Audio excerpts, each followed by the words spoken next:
सर्वशक्तिमान पिता धन्यवाद करते हैं आज के सुंदर बाइबल अध्ययन के लिए।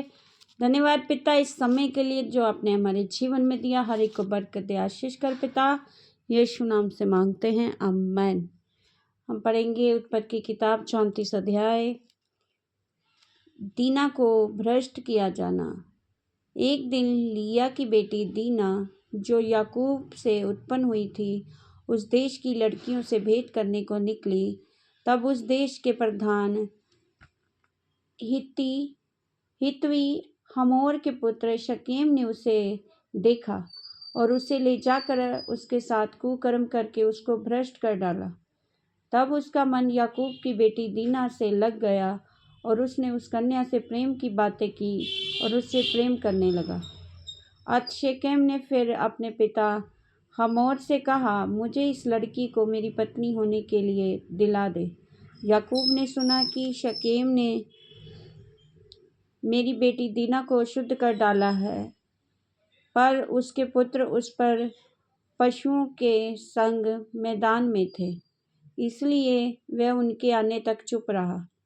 तब शकेम का पिता हमोर निकलकर याकूब से बातचीत करने के लिए उसके पास गया। याकूब के पुत्र ये सुनते ही मैदान से बहुत उदास और क्रोधित होकर आए, क्योंकि शकेम ने याकूब की बेटी लिया के साथ कुकर्म करके इस्राएल के घराने से मूर्खता का ऐसा काम किया था जिसका करना अनुचित था। हमोर ने उन सब से कहा, मेरे पुत्र शकेम का मन तुम्हारी बेटी पर बहुत लगा है, इसलिए उसे उसकी पत्नी होने के लिए उसको दे दो और हमारे साथ ब्याह किया करो। अपनी बेटियां हमको दिया करो और हमारी बेटियां को आप लिया करो। हमारे संग बसे रहो और ये देश तुम्हारे सामने पड़ा है, इसमें रहकर लेन देन करो और इसकी भूमि को अपने लिए ले लो।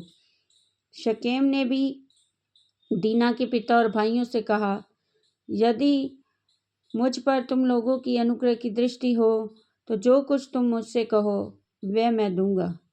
तुम मुझसे कितना भी मूल्य या बदला क्यों ना मांगो तो भी मैं तुम्हारे कहे के अनुसार दूंगा, परंतु कन्या को पत्नी होने के लिए मुझे दो।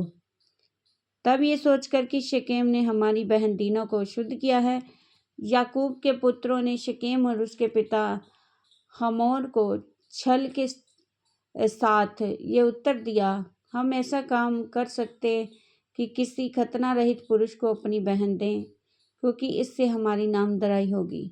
इस बात पर तो हम तुम्हारी मान लेंगे कि हमारे समान तुम में से हर एक पुरुष का खतना किया जाए, तब हम अपनी बेटियां तुम्हें ब्याह देंगे और तुम्हारी बेटियां ब्याह लेंगे और तुम्हारे संग बसे भी रहेंगे और हम दोनों एक ही समुदाय के मनुष्य हो जाएंगे। पर यदि तुम हमारी बात ना मानकर अपना खतना ना कराओगे तो हम अपनी लड़की को लेकर यहाँ से चले जाएंगे। उनको इस बात पर हमोर ने उसका पुत्र शकेम प्रसन्न हुए और वह जवान जो याकूब की बेटी को बहुत चाहता था, इस काम को करने में उसने विलंब न किया। उसने पिता के सारे घराने में वह अपने पिता के सारे घराने में प्रतिष्ठित था, इसलिए हमोर और उसका पुत्र शकेम नगर के फाटक से निकट आकर नगरवासियों को समझाने लगे, वे मनुष्य हमारे संग मेल से रहना चाहते हैं, आ तो उन्हें हम इस देश से रह के लेन देन करने दो। देखो ये देश उनके लिए भी बहुत है, फिर हम लोग उनकी बेटियों के साथ ब्याह लें और अपनी बेटियों को उन्हें दिया करें।